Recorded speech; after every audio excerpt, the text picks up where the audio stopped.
Você trava para escrever a redação, leva 2 horas e meia, o seu texto chega a prejudicar as suas provas fechadas? Pois é, hoje o vídeo é para você. Por quê? Porque a gente vai conversar sobre como planejar e escrever a sua redação em 1 hora. Vem comigo.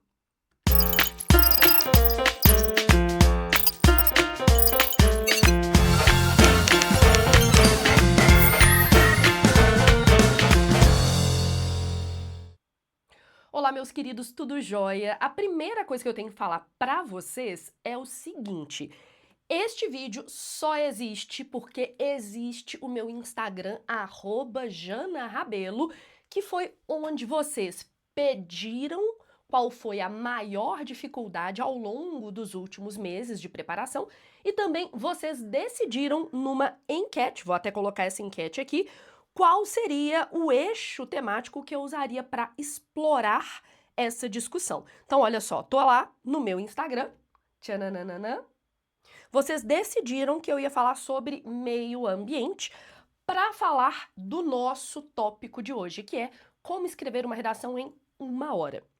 Lembrando sempre, ativa as notificações, se inscreva no canal, vem cá, deixa aquele carinho virtual e se você se interessar pelos meus cursos, aponta a câmera aí para esse QR Code que está na sua tela ou clica no link que está aqui na descrição do vídeo. Bom, mas o mais importante para mim agora é que a gente discuta a questão do tempo. Vamos falar sério, muito, muito sério mesmo. De nada adianta você ter uma excelente redação, uma redação que recebe, sei lá, 1000, se isso ferra, desculpa, tive que usar esse verbo um pouco grosseiro, se isso ferra as suas outras notas, se isso toma tempo da prova de linguagens, se isso toma tempo, por exemplo, da prova de humanas. Por isso que eu peguei um tema que tá na crista da onda do eixo ambiental e que ainda pode cair no Enem, por quê? Porque ainda não caiu nem no Enem, no Enseja, e eu trouxe para te mostrar como falar sobre os desafios para combater os maus tratos contra animais do Brasil. Assim que você pegar a proposta de redação lá no Enem, a primeira coisa que você vai buscar é a situação problema. Eu aqui uso caneta vermelha porque eu posso usar. Lá na hora do Enem você vai usar uma caneta preta, é a única cor que você tem.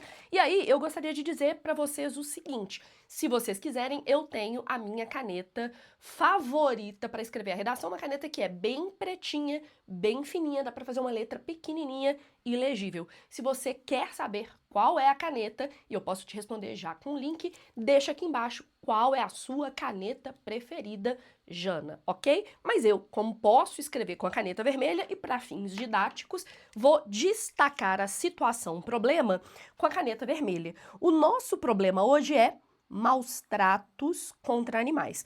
Considerando que a situação problema é explícita, eu vou trabalhar ao longo do meu texto com causas dos maus tratos aos animais e consequências dos maus tratos aos animais. Não necessariamente isso vai ser o desenvolvimento 1 e o desenvolvimento 2. Eu tô falando aqui apenas do levantamento de ideias. Outra coisa que eu vou prestar atenção aqui é qual ou quais eixos temáticos estão aqui. Quando eu falo sobre maus tratos contra animais, a palavra animais traz para mim que a discussão, eu acho que eu vou aumentar a luminosidade aqui. Me conta se melhorou, porque eu tô aqui fazendo essa melhora ao vivo, ó. Me conta se foi legal para vocês, se melhorou a visibilidade. Então, animais traz para mim que essa é uma discussão sobre o eixo temático, por isso é T, do meio ambiente e sustentabilidade. Isso é importante porque eu já tenho, quem é meu aluno tem também, repertórios socioculturais que funcionam para todos os temas de meio ambiente e sustentabilidade. O que sobra ali, eu vou marcar de laranja, porque são as dicas, os pressupostos, os implícitos dados pelo tema. Isso vai me ajudar a estruturar a redação. Desafios para combater. Eu tenho aqui desafios, portanto, temos aqui foco nas causas.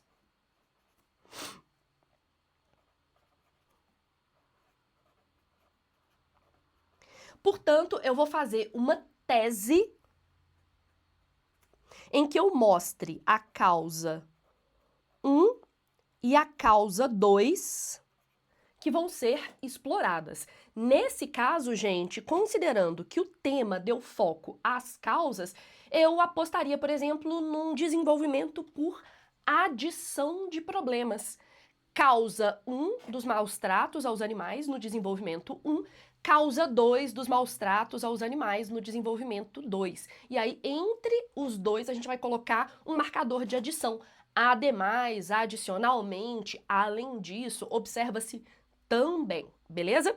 Jana, mas o que você vai fazer aqui com as consequências? Ó, eventualmente, eu não preciso ter um parágrafo só para as consequências. Eu posso apostar num texto focado em causas, e aí eu estou sugerindo no D1, causa 1, e no D2, causa 2, por causa desse foco nas causas que está aqui, ou desafio 1 a ser vencido, desafio 2 a ser vencido, e as consequências vão me dar a estratégia de exemplificação, como que eu provo que existem maus tratos aos animais no Brasil. Por exemplo, uma das manifestações dos maus tratos aos animais no Brasil é o tráfico de animais. Outro, o abandono de animais. Outro, por exemplo, os espancamentos ou mortes provocadas por seres humanos. Então, eu vou pôr consequências, mas como uma estratégia de exemplificação. As causas, eu vou colocar no D1 e no D2. E eu já vou te dar uma dica que liga ao repertório sociocultural. Uma das causas dos maus tratos aos animais é o conceito de especismo. E aí eu vou pôr aqui um post-it. Não à toa vai ser o meu post-it que tem animais. Olha, temos gatinhos, temos um post-it de gatinhos. Eu indicaria para vocês o conceito de especismo.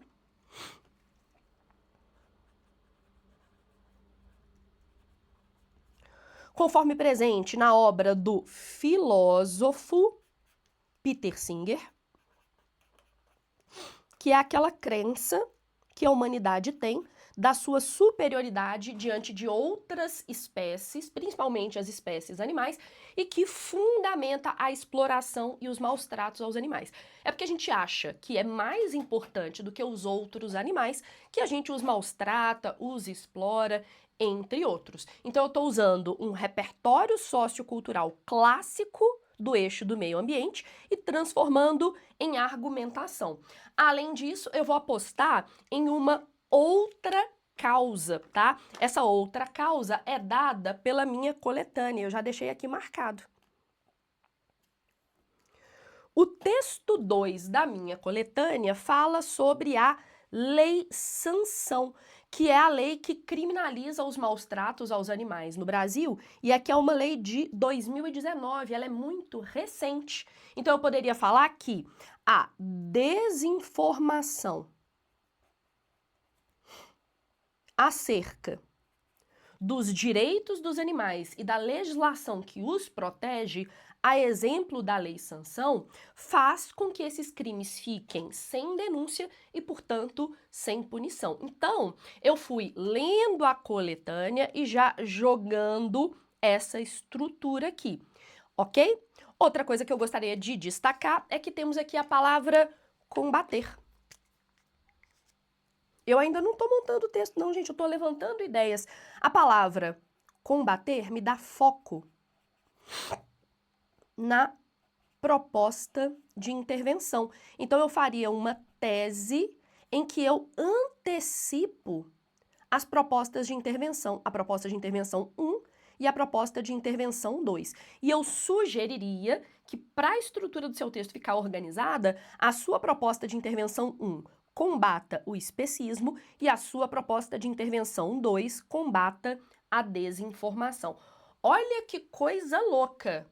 Eu já tenho uma estrutura, eu só preciso montar essa estrutura. Nesse caso, portanto, vamos montar aqui rapidinho uma estrutura de texto? Esse daqui é o esqueleto. Primeiro parágrafo, segundo parágrafo, terceiro parágrafo, quarto parágrafo. O meu primeiro parágrafo, ele tem que ter pelo menos duas coisas. Ele tem que ter a introdução do tema e a tese. Minha sugestão que a sua introdução do tema seja por meio da apresentação de algum repertório sociocultural que vai ser aprofundado depois. Eu te indicaria aqui o conceito de especismo, do Peter Singer. De acordo com o filósofo australiano Peter Singer, o especismo consiste na crença da suposta superioridade humana diante das outras espécies, principalmente os animais.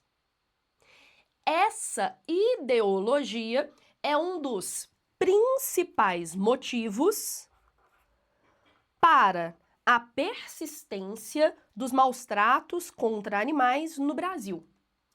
Além disso, a falta de informação populacional acerca dos direitos desses seres, bem como da legislação que os protege, também motiva esses crimes. Aí, eu vou justificar o foco na proposta de intervenção. É necessário, portanto, que sejam desconstruídas as crenças supremacistas humanas, além de que se divulguem os direitos dessas formas de vida. Beleza, e aí eu já tenho meu desenvolvimento, eu já sei que no segundo parágrafo eu vou dar foco na causa 1, e no terceiro parágrafo, foco na causa 2. Causa 1 já traz o repertório sociocultural do especismo.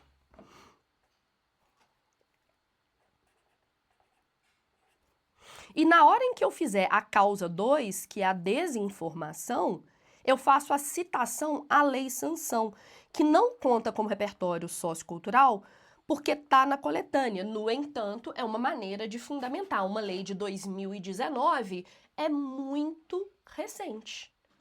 Beleza. Quarto parágrafo. Eu já sei que a minha proposta de intervenção 1 tem a ver com desconstrução do especismo. É a proposição de campanhas de valorização da vida animal e da dignidade, claro.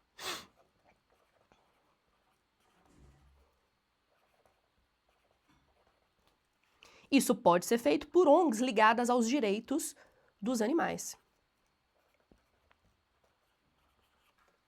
E a minha proposta de intervenção 2, como eu já tinha te contado, vai agir mais no sentido do incentivo à denúncia dos crimes contra animais. E isso vai ser feito por meio da informação acerca da legislação ambiental no Brasil e especificamente as leis que protegem esses seres. Gente, eu te mostrei que prestando atenção nas coisas certas e já nomeando onde vai cada coisa, a gente estrutura esse esqueleto de texto. Mas aí você me fala assim, Jana, mas e agora? O que que eu faço? A minha sugestão pode parecer grosseira, mas tem funcionado com vários alunos. Só escreve o rascunho. Não fica escrevendo, reescrevendo. Rascunho, é a primeira versão. Escreve o seu texto na tora, do início ao fim. O mais rápido possível. Você vai melhorar esse texto na reescrita, na hora que você estiver passando a limpo. Papo sério, a maior parte dos alunos que leva muito tempo para escrever perde tempo escrevendo e reescrevendo o rascunho, sendo que o rascunho é a primeira versão. Rascunho, escreva do início ao fim, vai fazer um xixi, vai fazer natureza, vai fazer humanas, vai fazer alguma coisa e depois ali de meia horinha que você já esqueceu do que você estava escrevendo, você volta para passar a limpo corrigindo. E esse passar a limpo corrigindo, você pode levar até meia hora. 1 hora, mais ou menos, para esse processo que a gente fez aqui, mais o rascunho, e mais meia hora para passar a limpo. Me conta, testa, volta aqui. Você acha que essa dica vai te ajudar? Como é que tá o seu tempo? Quais são suas dúvidas sobre gestão de tempo? Eu tô sempre por aqui, pode contar comigo. Beijo.